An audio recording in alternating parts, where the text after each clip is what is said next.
Eu gostaria de, nesta mensagem, fazer você refletir um pouco. Você já percebeu que quando uma pessoa pergunta para outra se ela é evangélica ou se ela é crente, geralmente a segunda pergunta é perguntar de qual igreja ela é? Qual igreja ela pertence? Alguns ainda chegam a perguntar quem é o seu pastor. É ou não é? Esse tipo de pergunta é comum. Geralmente as pessoas, quando dizem que são crentes ou são evangélicas, a primeira coisa que se vem à mente é que ela pertence a uma igreja evangélica, a um templo religioso, o que de fato parece ser a coisa mais normal do mundo, não é verdade? Agora vamos raciocinar um pouco. Uma pessoa que é crente significa que ela crê nas palavras do Messias. Ou seja, ela provavelmente já deve ter lido a Bíblia e com isso ela creu em suas palavras e se tornou um crente. Existem muitas pessoas que nunca leram de fato as palavras do Messias. Elas creem no que o homem diz. Elas vão em um templo religioso, ouvem uma pregação, e aí o pregador pergunta se ela quer aceitar Jesus, e ela então aceita, e a partir daquele momento ela se torna uma crente. Só que está errado, porque crente é aquele que crê nas palavras do Messias. E isso que eu estou falando é muito importante. Dificilmente se ouvirá isso da boca de um líder religioso. É muito importante isso que eu estou falando, preste atenção. Existem muitos pregadores que, quando trazem uma mensagem, eles pegam passagens que não foi o Messias que disse. Eles se utilizam de versos por toda a Bíblia, aonde acaba acontecendo uma verdadeira salada, e no final eles assinam como sendo o próprio Cristo que falou. E muitas pessoas comem isso e acreditam que isso é ser crente, porque creu nessas palavras. Mas, de fato, ser crente é alguém que crê nas palavras do Messias. E para isso é importante se ler as palavras dele, ter em sua mente, para quando alguém falar algo ao contrário do que ele disse, você saberá que está errado. É claro que na velha aliança existem muitos momentos em que os profetas falavam e era o próprio Pai utilizando a sua boca. Se era o próprio Pai utilizando a boca do profeta, significa que isso testifica, ou seja, está em concordância com o que o Messias falava. O detalhe é que o Messias veio trazer o vinho novo. E os profetas ainda estavam com o vinho velho. Se não soubermos separar os momentos em que se está falando, estaremos todo remendado com roupas novas, cheio de remendos velhos. E falando em roupa nova, cheia de remendos velhos, nos lembremos das palavras do Messias que disse que é impossível você remendar pano novo em vestes velhas ou vestes velhas em pano novo. Porque hoje nós estamos na nova aliança, então a velha aliança se tornou velha. Você querer trazer ela para hoje, você está fazendo um remendo e esse tipo de roupa não herda o reino de Deus. Está escrito que nas bodas só entra quem estiver vestido as vestes nupciais, que são as vestes novas. As vestes velhas não entram. E muitos têm tentado entrar com roupas velhas ainda remendadas nas vestes novas por causa de ensinos enganadores. E a pessoa acredita que é crente porque aprendeu de alguém. De repente fez um curso de teologia, participa da escola dominical, ou o principal dos fermentos para aprisionar a mente de uma pessoa é ela acreditar que ela é crente porque pertence a uma igreja, um templo de pedra, um local que ela se reúne diariamente ou constantemente com algumas pessoas. Ser crente, de fato, não é isso. Ser crente é você conhecer as palavras do Messias e crer nelas. A palavra crente vem de crer, alguém que crê de forma constante. E crê no quê? Nas palavras do Messias, o Filho. E lembre-se, em Hebreus capítulo 1, Paulo diz que no passado o Pai falava pelos profetas, mas no presente e também dali para frente, que é o caso do tempo hoje, ele fala pelo Filho. Com isso concluímos que nós temos que entender e crer nas palavras do Filho. Muitos pregadores, como eu falei, utilizam-se de palavras de outras pessoas para trazer uma mensagem. E, na verdade, a palavra final é sempre do Messias. O que é totalmente errado é uma pessoa que se utiliza da palavra de várias pessoas na Bíblia e depois ele assina como sendo o Cristo que falou.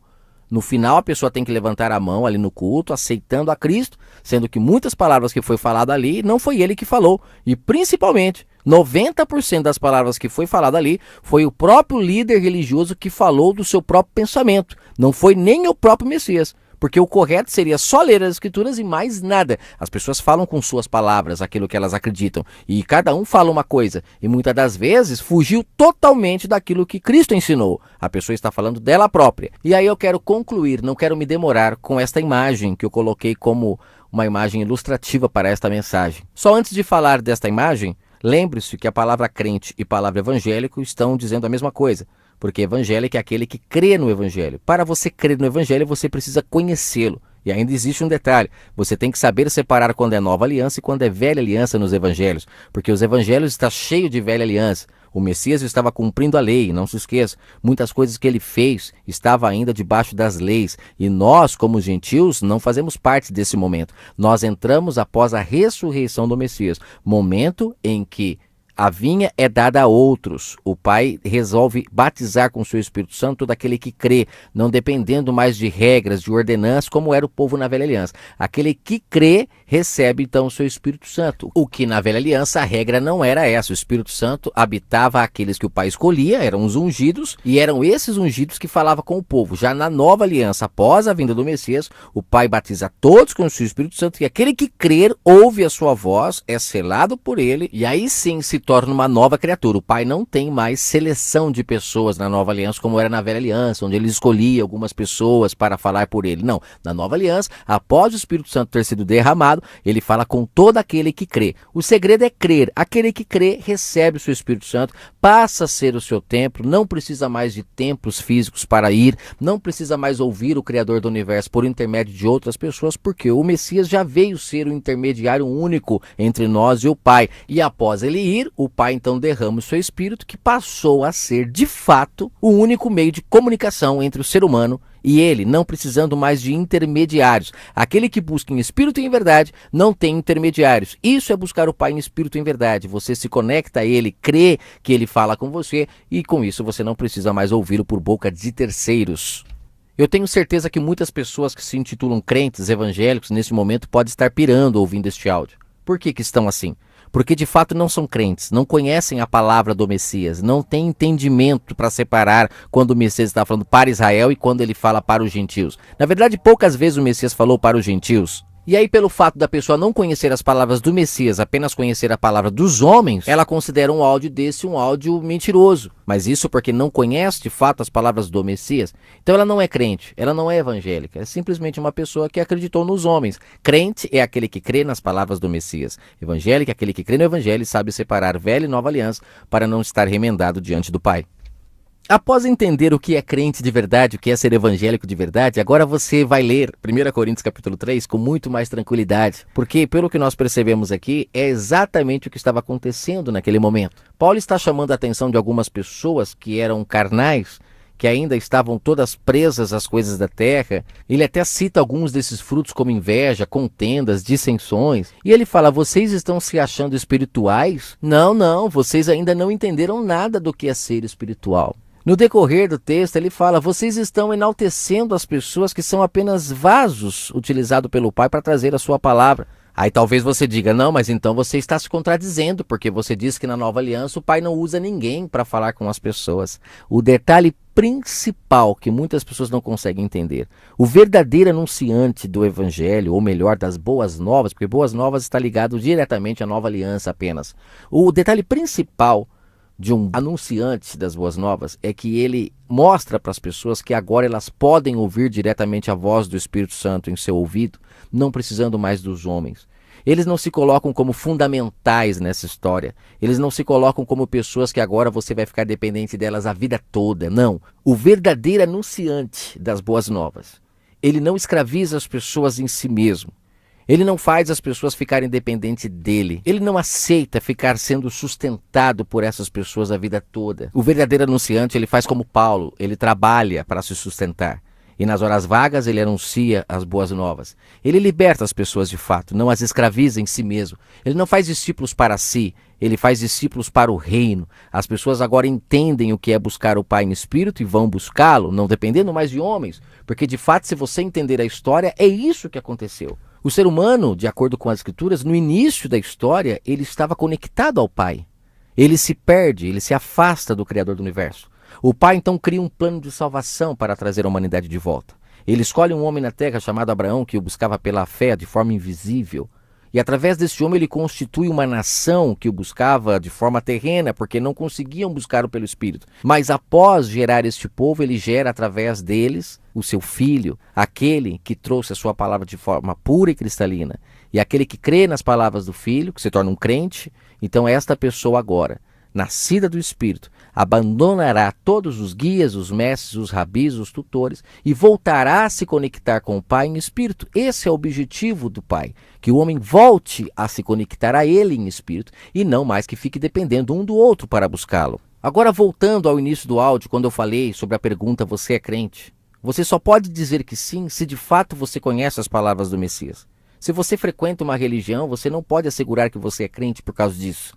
Muitos dizem que são crentes e estão todos enganados na mão de homens mercenários. Se alguém perguntar se você é evangélico, você pode dizer até que sim, mas se você não conhecer o evangelho de fato, você não pode dizer isso. Muitas pessoas estão enganadas. Uns diziam: eu sou de Paulo, outros diziam: eu sou de Apolo, mas de fato não compreendiam o que é ser espiritual. Ainda tinham em si os frutos da carne, como inveja, contendas, dissensões. E quantas pessoas hoje que estão dentro dos templos religiosos, que são invejosas, que são ambiciosas, que são gananciosas, que são mentirosas, que são fofoqueiras, são frutos da carne. São todos carnais, mas dizem que são espirituais porque praticam obras mortas, como a religião ensina. Acreditam que porque saem de casa vão para um templo orar, são espirituais. Porque cantam uma música que chamam de gospel, são espirituais. Porque levantam a mão na hora da oração, porque ofertam, porque fazem parte de um grupo de pessoas, então agora se tornaram crentes. E a maioria, infelizmente, é triste dizer, não conhece de fato as palavras do Messias. E é por não conhecer que ainda estão ali buscando ao Pai de forma física, porque se tivessem compreendido o que ele diz para a mulher samaritana, que o Pai busca os que o adorem em espírito e em verdade, não ali estariam mais, porque estão buscando o Pai de forma física. Sair de casa para ir a um local buscá-lo já é físico. Se você busca um espírito, você o busca em qualquer lugar, porque o nosso Pai é onisciente, onipresente, ele está em todos os lugares, tem todo o poder. Ele, de fato, pode ser buscado em espírito porque ele é espírito. E, de fato, é esta a compreensão que o ser humano perdeu e por isso se afastou do Pai. A partir do momento que a religião entrou na Terra, o Pai, então, deixou de ser buscado em espírito e as pessoas começaram a buscá-lo através da religião. Gostaria muito que você meditasse nisso que foi falado. Muitos dizem: eu sou crente da Assembleia, eu sou crente da Presbiteriana, eu sou crente da Universal. Estão vangloriando homens que criaram essas empresas para ganhar dinheiro, quando na verdade nós temos que ser de Cristo. Ele é que trouxe a verdadeira mensagem para nos libertar. E só é de Cristo aquele que de fato é livre, aquele que ainda está debaixo de homens, debaixo de suas placas religiosas, ainda é escravo de homens, trabalha para sustentá-los. Verso que ele levante mais pessoas, que levem de fato a liberdade para as pessoas e que possam dizê-las e lembrá-las que todo o plano de salvação só existe para que as pessoas possam buscar o Pai em espírito. Se for para buscá-lo de forma carnal, tudo o que ele fez foi em vão e estamos expondo o Messias ao vitupério, à vergonha pública. Infelizmente, a apostasia tomou conta da terra e dizer que você busca o Pai em espírito parece uma blasfêmia. Dizer que você busca o Pai dentro de você e não fora de você parece uma blasfêmia, mas de fato essa é a verdade. O nosso Pai Espírito importa que nós o busquemos em espírito e em verdade. Infelizmente, homens maus transformaram a verdade em mentira e a mentira em verdade, ao ponto que hoje falar a verdade você se torna um mentiroso, um herege, como muitos dizem. Agora cabe a você acreditar em quem você quiser. Muitas pessoas se dizem crentes espirituais porque praticam dentro de sua religião algumas obras, algumas práticas, que nem era para praticar, práticas que foi necessária para Israel, que precisava ver para crer. Para nós, não é necessária essas práticas, mas muitos se julgam espirituais praticando essas práticas. E no seu dia a dia são ambiciosos, invejosos, cobiçosos, tão carnais quanto qualquer pessoa do mundo. Paulo diz no contexto de 1 Coríntios 3 que ele plantou, Apolo regou e o Pai é que deu o crescimento. Você percebe que é sempre o Pai que dá o crescimento. O homem só planta, o verdadeiro anunciador ele só planta, o verdadeiro anunciador ele só rega, mas é o Pai que dá o crescimento. Não precisa você ficar debaixo de homens a vida toda para poder se dizer que é crente, não. Crente de verdade é aquele que crê, que busca o Pai pela fé e que o encontrando pela fé nunca mais o abandona para ser escravo de homens novamente. Que o Eterno abençoe sua vida e eu espero que esta mensagem possa falar muito ao seu entendimento. Até a próxima.